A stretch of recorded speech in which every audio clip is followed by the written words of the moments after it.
Evita, thank you so much for joining us here at FundForum International 2018. There is a lot on the agenda this year in terms of ESG and impact investing. Yes. Is this area truly having traction now? Because we have heard a lot in the past and some have described it as lip service at the time. So is that changing? Well, from what we're seeing, absolutely. Just within ourselves, within the UK, which is really where we're investing, we are having more and more co-investors invest in the types of things that we're investing. We have over 100 co-investors, institutional co-investors, investing across a wide range of social impact themes that link to the SDGs.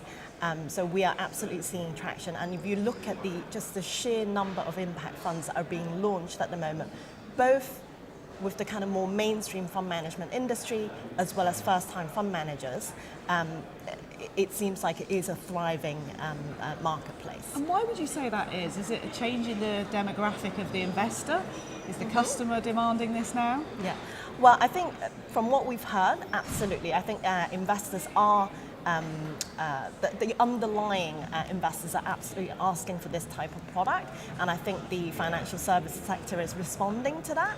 I think there have also been a number of large institutional pension funds that have really made really important strides in this area and have been really forward thinking in coming out and sharing what they're doing.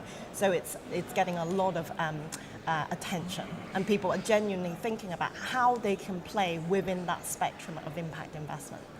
How important for this industry is it that reputationally they are seen to be paying proper service to this now? Because anything where they have, as I described it, paid lip service in the past has been frowned upon and not looked well upon. So how important is it for that relationship in terms of trust with the customer too? I think it's really, really important. We know that after the financial crisis, there was a lot of, uneasiness with what the financial services industry has, the part it's played in some of the problems that's been created. And I think what you're referring to is maybe in the past some of the kind of green funds, how green were they actually? I think there is absolutely a question about a lot of the impact products that's being launched at the moment. How impactful is it?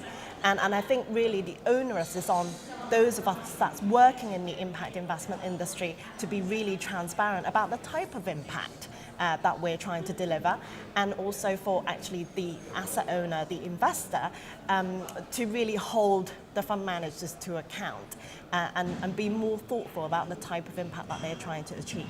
So what are the opportunities in this space now for investment companies? Well, I think there's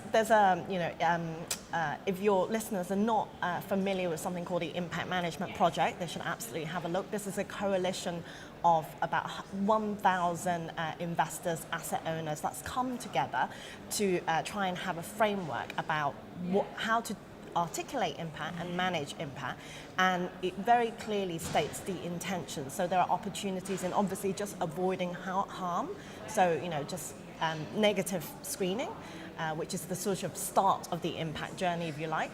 Then really identifying companies, organizations that's trying to benefit people and planet, and then the space that Big Society Capital is involved in, which is really about looking at what are the societal issues that we're faced with, what are the challenges, and then working backwards, what are some of the solutions, and investing according to that.